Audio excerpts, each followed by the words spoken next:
Estamos aqui no Congresso Paróquias de Gestão Eclesial 2025 e agora eu consegui roubar ele ali um pouco das conversas ali no meio do pessoal que gosta bastante do conteúdo dele, pede bastante ele aqui nos congressos. Ele que é bacharel em administração com habilitação em marketing, pós-graduado em gestão de pessoas, administrador na Mitra Diocesana de Camaçari, na Bahia, membro da Pastoral do Dízimo do Regional Nordeste 3 e traz um pouco do sotaque lá de cima pra gente. Seja bem-vindo, André. Obrigada. Obrigado, Poliana. Com muita alegria de mais uma vez estar aqui nos congressos da Promocart, né? Já perdi a conta de quantos anos nós participamos desse congresso, mas é sempre uma alegria do encontro e da troca de experiências, né, da partilha que cada um tem. Então vamos começar falando um pouco dos temas que você trouxe para essa reflexão, você que esteve presente nos 4 congressos ao longo, né, dessa semana. Vamos começar então falando da Secretaria Paroquial que você trouxe para reflexão. Secretaria Paroquial, Porta da Esperança. O que você abordou com os secretários nesse momento? Esse ano tivemos o prazer e a alegria de viver esse congresso nesse período jubilar do Ano da Esperança. E todas as paróquias, né, todas as igrejas em si, particulares, em todo lugar no mundo, está unido ao Papa Francisco para viver bem esse ano. E qual é a paróquia que não tem uma secretaria paroquial? E a esperança tem nome, chama-se Jesus Cristo. E a igreja dispensa essa esperança para todos.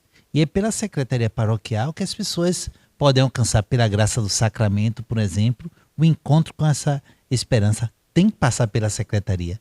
E eu dizia para todos que ali estavam participando com o Aspar, que aquele ambiente já é a porta para adentrar em uma porta maior, que é a graça que vem pelos sacramentos, né, nas comunidades paroquiais. Então, trabalhamos com os secretários a beleza de estar naquele ambiente e de fazer com que as pessoas, a partir dali, pela boa acolhida, pelo bom atendimento, possam adentrar naquilo que é mais importante, que é no mistério salvífico apresentado por Jesus Cristo.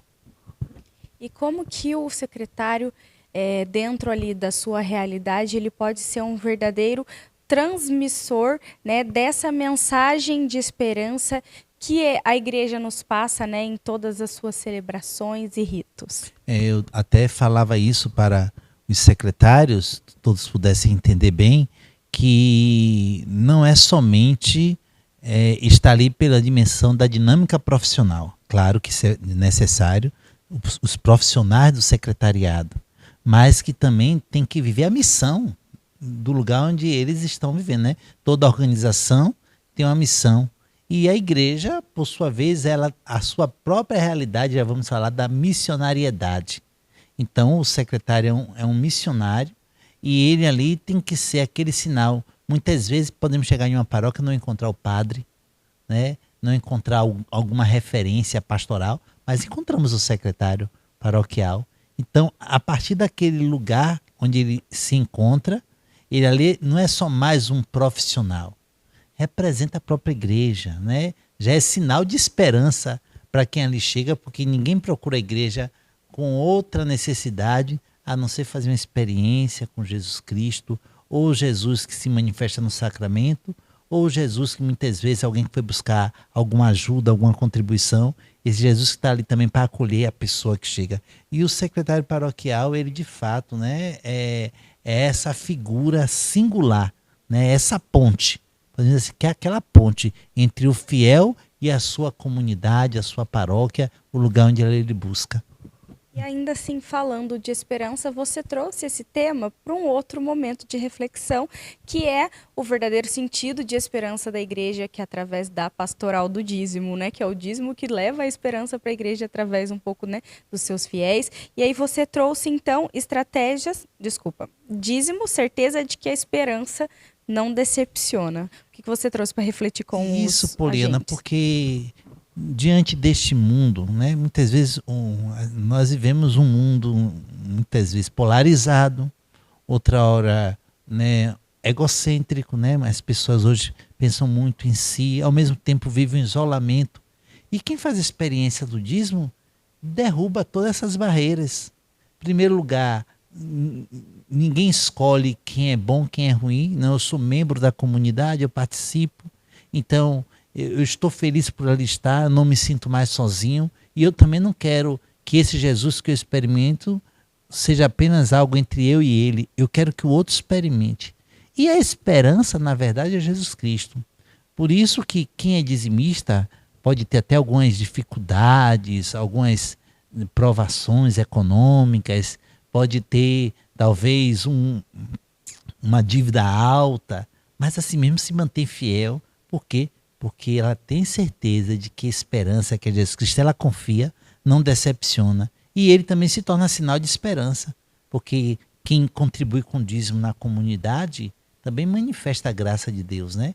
Eu não sou dizimista porque eu quero receber alguma coisa. Sou dizimista porque eu reconheço que Deus me ama, que o que eu tenho, o que eu sou, é graças à graça dele, e eu quero possibilitar que esse Jesus que eu encontro, que me encanta, possa ser conhecido por outro. Então, a partir do meu dízimo, Jesus também é conhecido, porque é o papel da igreja anunciar a boa nova, a graça sacramental, anunciar, né, as maravilhas do Senhor neste mundo e fazer com que, a partir dessa experiência, vivamos um mundo de justiça e de paz. E também, né, o dízimo a gente fala muito sobre devolver o dízimo. Eu não pago o dízimo, eu devolvo. Eu devolvo um pouco daquela graça que eu recebo em abundância, né? Olha, e eu quero até deixar mais claro, até durante muito tempo. Eu me lembro que foi aqui em um congresso, aqui eu estava há muito tempo, aqui um dos congressos da Promoncast, eu usei essa expressão devolver, e um padre me convidou para eu ir lá na paróquia dele, e na época ele disse assim, olha, eu gostei de tudo que você falou, pode falar, mas tem uma coisa que eu vou lhe pedir a você, que não use mais essa expressão devolver, não. E aí foi para um estudo teológico, e é verdade que ele tinha razão, porque Deus nos dá tudo, Poliana, e não quer nada de volta. Deus nos ama. Então, não é Deus que está nos pedindo algo de volta, e nós também não estamos sendo ingratos e assim, tome de volta. Então, a expressão devolver, entende-se, né? Quando a gente usa a expressão, ó, não, Deus me deu tudo, eu vou pegar uma parte daquilo que ele me deu e vou dar a ele novamente para servir a comunidade. Tem esse lado bonito. Mas a expressão hoje que a Igreja do Brasil nos convida, a partir do documento 106, é uma expressão até muito mais bonita. Nós contribuir. Contribuímos porque reconhecemos que Deus não precisa do nosso dinheiro. Deus nem toca, na verdade, né? Mas, como membro da igreja, como filho amado desse Deus, eu entrego o meu dízimo ali naquela comunidade para, com Jesus Cristo, fazer o reino de Deus acontecer aqui agora. Por isso que eu contribuo, né? Deus não precisa, mas quis precisar, me permitiu para que eu pudesse isso me tornar melhor. Na quem é dizimista, para fazer uma experiência de ser melhor.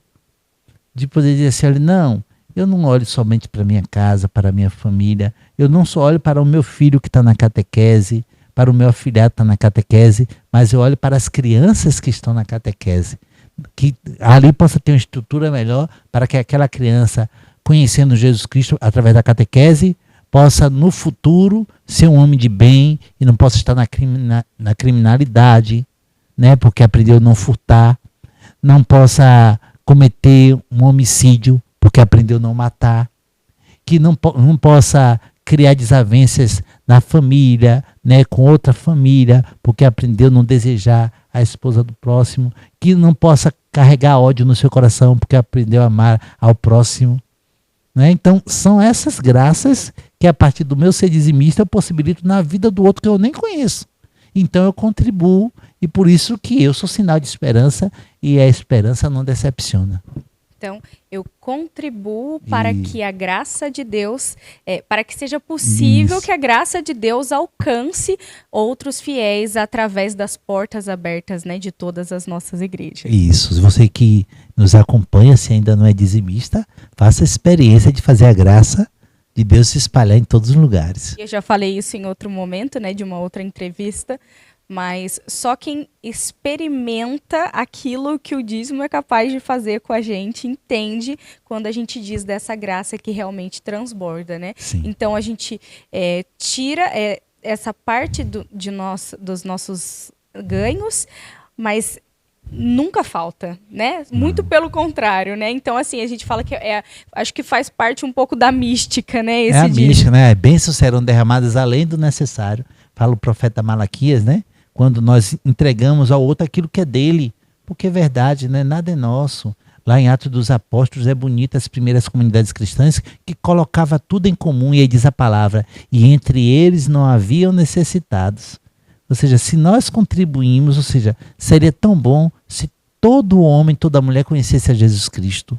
E isso não acontece talvez porque eu ou você, talvez ainda não tenha feito essa experiência de sair de si mesmo. A experiência do dízimo é essa, é sair de si mesmo. Né? Eu não tenho nenhuma obrigação direta, ninguém vai lá me cobrar, eu não vou para o SPC, por isso sou eu que desejo sair de mim mesmo para uma parte e para o outro, e chegar no outro. Ai, que bonito isso. Daí partindo um pouco já mais para a gestão, né, para os padres e ecônomos que estavam aqui, você trouxe então gestão de crise no contexto eclesial, fortalecendo a equipe pastoral para trabalhar no CONAGE, né? E o que você abordou com os padres e gestores que estavam lá? Olha, sobre a gestão de crise, é uma coisa interessante, porque como é que você vai gerir crise? Eu gosto até de falar assim, é melhor a gente até se prevenir para a crise ou até evitá-la. Mas tem coisas que são inevitáveis, né? Porque a crise tem tantos fatores, pode ser um fator interno, não um fator externo. Né? Por exemplo, tivemos em crise com a pandemia. Né? Foi uma situação difícil. Mas se nós não tivéssemos preparado o ambiente, uma consciência, no instante eu falava sobre isso, até com relação ao dízimo. Né? O que facilitou na igreja passar a pandemia foi a consciência sobre o dízimo dos fiéis. Porque as portas estavam fechadas, as pessoas não estavam indo à missa, mas continuavam a contribuir. Porque as portas não estavam fechadas, mas a estrutura da igreja era existente. O funcionário ali estava, existia um sacerdote e a igreja estava utilizando de outros meios, as mídias, as redes sociais, obras caritativas para ajudar tanta gente, ainda naquele momento, tanta gente desempregado. Então a igreja contribuiu graças a essa consciência. E isso acontece a partir de quê? De uma preparação antecipada. Por isso os congressos que aqui acontecem, um congresso que nem esse, o CONADIS, o CONASPA, CONAGE, Economatos, é uma forma de nos preparar para utilizar meios e formas de enfrentarmos a crise. E por isso temos que também estarmos, né, atentos. Como é que, diante de uma crise, como nos comportamos? Né? Como é que nos debatemos? Tem as crises naturais, né, os desastres naturais que acontecem. Aí uma chuva que vem e muitas vezes derruba uma igreja, derruba, né, um centro pastoral, ou alaga e perde o material. Como é que nós estamos preparados para isso? Né? Como é que queremos enfrentar isso? Né? Diante dessa esperança que não nos decepciona, que é Jesus Cristo, e se nós confiamos mais psicologicamente, economicamente, né? A igreja não só da oração, necessita de recursos. Por isso que eu digo, o dízimo é até uma oração materializada, porque eu não só creio, como eu realizo. Eu venho a agir. Então, trabalhar a perspectiva da crise a partir de termos uma equipe que saiba enfrentar e resolver o mais rápido possível aquilo que a crise criou, ou preparar bem para que nem tenhamos, ou se tiver por causa de fatores externos também, possamos estar preparados para sair dela o mais rápido possível. Amém. E aí também depois você trouxe, né, estratégias de planejamento e ação para enfrentar a realidade paroquial. Um tema vai construindo e vai interligando ao outro, né? Isso, exatamente, né? Porque as estratégias são muitas, e a gente não falou, eu digo, né? Nós não estávamos falando de planejamento estratégico, nós estávamos falando de estratégias de planejamento, né? Primeiro, quem deve participar, né, de todo o processo? Nós muitas vezes vacilamos nas nossas comunidades paroquiais de não ter a pessoa certa no lugar certo. Né? Então, seja na questão dos colaboradores diretos, funcionários, que tem que ter também uma compreensão técnica, uma compreensão também pastoral, eclesial, é um combo, né? Tem que ter tudo isso junto, mas também as nossas lideranças pastorais, né? quem está na catequese é de fato para ser um catequista, porque poderia talvez ser melhor estar na liturgia, né? E quem está na liturgia, será que não poderia estar melhor na catequese? Então, quais são as estratégias? Quais são os perfis? Né? Como é que nós planejamos e pensamos para que a ação evangelizadora aconteça? Quando a gente pensa em um congresso que nem esses que aqui está acontecendo, de fato, né? O que é o congresso? É apenas um lugar das pessoas se encontrarem, poder dar um passeio? Não. Aqui é o lugar de a gente encontrar meios, né, para poder enfrentar as devidas demandas que existem nas comunidades paroquiais, para compreendendo e tendo capacidade de realizar, a gente possa ter tempo para aquilo que é importante, que é evangelizar, né? Anunciar o evangelho, fazer isso. Então, nós trouxemos esse ponto importante das estratégias, pensando nas pessoas, pensando nos meios, pensando como elaborar melhor um calendário de atividades, o que é que podemos fazer, não criar um calendário daquilo que não podemos fazer. E se pensamos nos recursos, antes de pensar qualquer coisa, quais são, né, o material que vai ser usado, quais são os recursos necessários para saber se temos possibilidade, porque então é melhor fazer as coisas por parte, né? Também planejar pensando o início e o fim, porque quando a gente pensa em início e fim, temos como melhor nos organizar e aí favorecer outras ações. Quando nós começamos e não sabemos qual é o fim, ficamos com a nossa atenção voltada para aquela realidade e tantas outras necessárias. Vamos dar um exemplo, uma construção. Aí tudo focado para a construção. Vamos trabalhar para construir, vamos fazer evento para construir, e evangelização. E a ação missionária. Então, foi esse ponto que nós debatemos e que foi muito bom, participativo, uma partilha de troca de experiências que aqui aconteceu.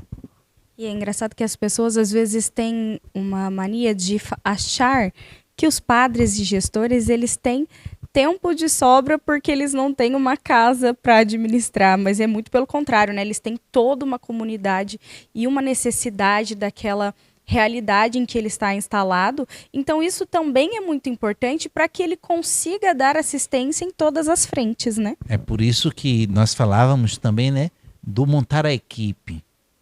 Né? O padre não é obrigado a saber nada de administração, saber nada de obras, né, saber coisas de finanças, mas é importante que ele tenha quem esteja com ele, né?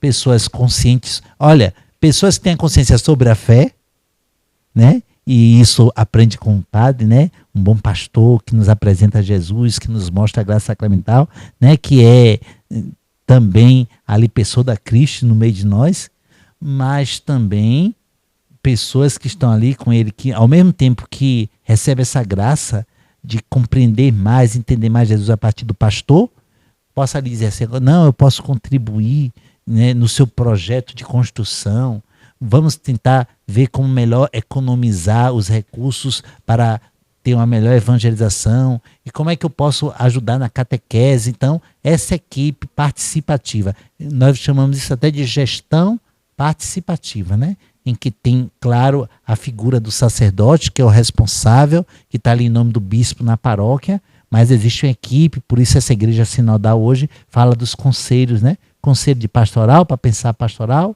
conselho econômico, para ajudar nesse processo da gestão.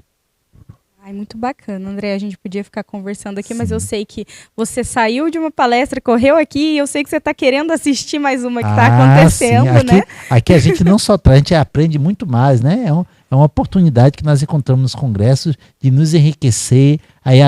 Por isso amamos mais a igreja, né? Amamos mais o que fazemos, amamos mais e percebemos que não só tantas pessoas boas que a partir da sua doação, eu acho que se pudéssemos falar hoje qual é a maior beleza dos congressos que acontece aqui, promovido pela Promocarte, é entendermos uma igreja que é formada por homens e mulheres, padres e leigos, que desejam de fato que Jesus seja conhecido.